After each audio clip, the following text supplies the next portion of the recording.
The sun was beginning to set, casting a golden glow over the city park. The air was crisp, and a gentle breeze rustled through the trees, carrying with it the quiet hum of distant traffic. On an old wooden bench near the edge of a small pond sat two men. One was a young man in his mid-30s, slouched forward, his elbows resting on his knees. His face was buried in his hands, his shoulders trembling. Beside him sat an old man, perhaps in his 70s, with deep lines etched into his face and a presence that carried the weight of many years. A shaggy golden retriever lay at his feet, resting its head on its paws, occasionally glancing up at the young man as if sensing his sorrow. For a while, there was only silence. The young man sniffed and wiped his face with the back of his sleeve. The old man, who had been watching him quietly, finally spoke. "Rough day, huh?" The younger man let out a bitter chuckle.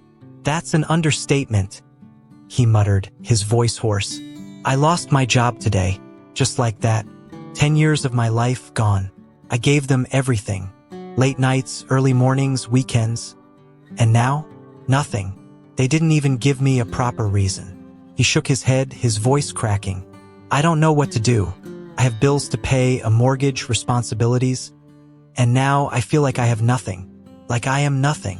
The old man sighed, nodding as if he had heard these words before, perhaps even spoken them himself at some point. He reached down and scratched behind the dog's ears. "I know how that feels," he said, his voice steady. "I lost my job once too. And back then, this little guy was all I had." The young man turned his head slightly, curiosity flickering through his despair. "Really?" The old man chuckled. "Oh yes, many years ago.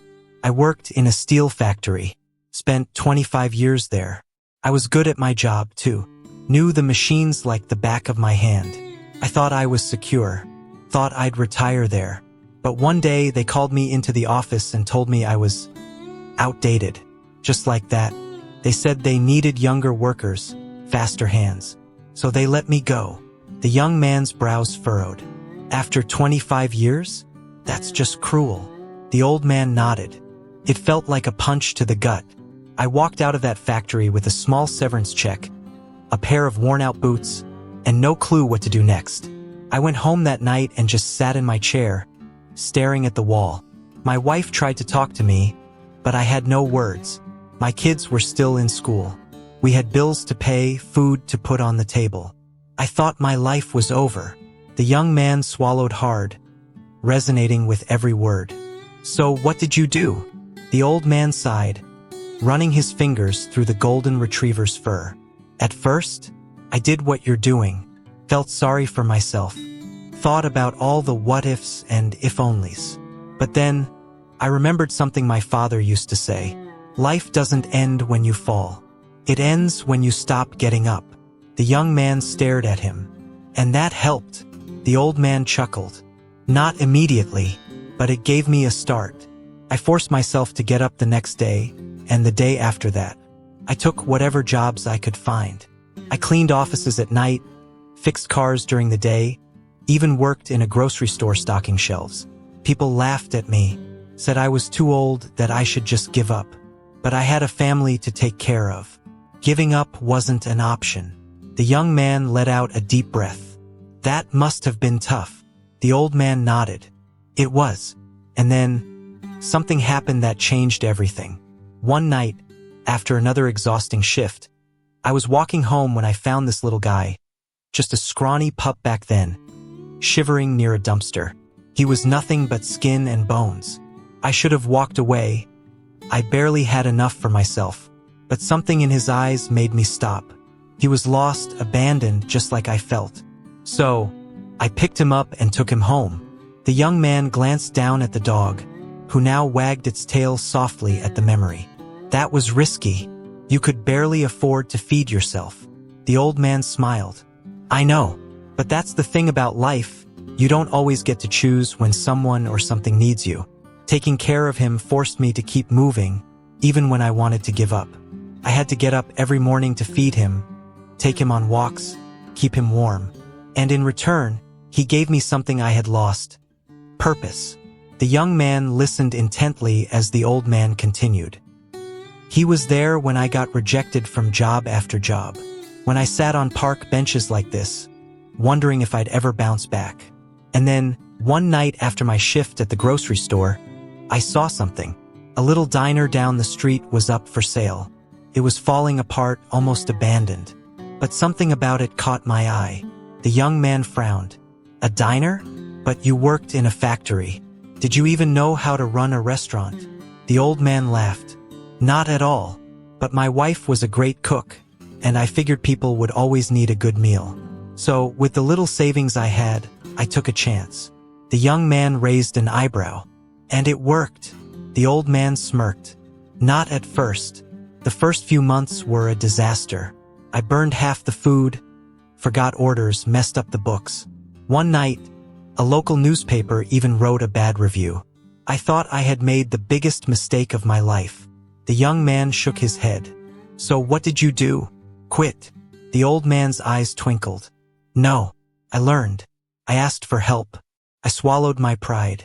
I spent my nights reading about business, watching how successful diners ran their operations, and listening to customers.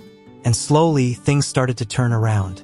And through it all, this guy was with me, sitting by the counter, wagging his tail, reminding me that I wasn't alone. The young man sat back, staring at the sky. The colors of sunset had faded into the deep blue of the evening. For the first time that day, he felt something shift inside him. I don't have any other skills, he murmured. I wouldn't even know where to start. The old man patted his shoulder. Neither did I. But you learn. You grow. Right now it hurts, I know. But this isn't the end for you. It's just the beginning of something new. You just have to decide what comes next. The young man turned to look at him. You really believe that? The old man smiled, running his fingers through the golden fur at his side. I do, because I've lived it. The young man let out a long breath. The weight on his chest felt just a little lighter now. Maybe, just maybe, he could rise again too. The young man sat still, absorbing the old man's words. The golden retriever stretched out on the pavement, letting out a deep, contented sigh. The park was growing quieter, the last joggers heading home, the distant hum of traffic filling the air. A cool breeze drifted through, rustling the trees, carrying with it the faint scent of freshly cut grass and rain-soaked earth. After a long pause, the young man finally spoke. So, the diner took off? The old man nodded, smiling. Eventually, yes, but not without more struggles. Just when I thought I was on steady ground, another challenge came my way. A big fast food chain opened up 2 blocks away. Suddenly, my little diner seemed outdated. People wanted fast, cheap food, and I couldn't compete with their prices. Business slowed. My wife worried. I started to doubt myself again. The young man sighed. That sounds familiar, like life just keeps testing you. The old man chuckled. That's exactly what it does. But you know what got me through? The young man glanced down at the golden retriever, who wagged his tail expectantly. Him. The old man grinned. Exactly. During those slow days, this guy became the face of my diner. Customers loved him. He'd greet them at the door, sit beside them as they ate, and somehow he made the place feel special. Soon, word spread. People started coming back, not just for the food, but for the experience. Families brought their kids to see him. Travelers stopped by just to meet the diner dog. He reminded me of an important lesson. Sometimes, success isn't just about what you sell, but how you make people feel. The young man let out a soft chuckle. That's incredible. You turned a tough situation into an opportunity. The old man leaned back against the park bench, looking up at the sky, which was now a deep shade of purple. It wasn't easy, though. There were nights I thought about giving up. Nights when I looked at my empty diner and wondered if I had made a mistake chasing this dream. But every morning, this dog was there, tail wagging, waiting for me to open the doors. He reminded me that I wasn't alone, that I had something worth fighting for, and so I kept going. The young man exhaled deeply. I've always loved writing, but I never thought it could be a career. The old man smiled. Then maybe now is the time to try. Take a chance, start small. Write every day, put your work out there. You never know where it might lead. The young man hesitated, then nodded. I guess I could try.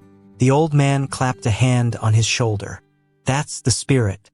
You've got more strength in you than you realize. Just take the first step.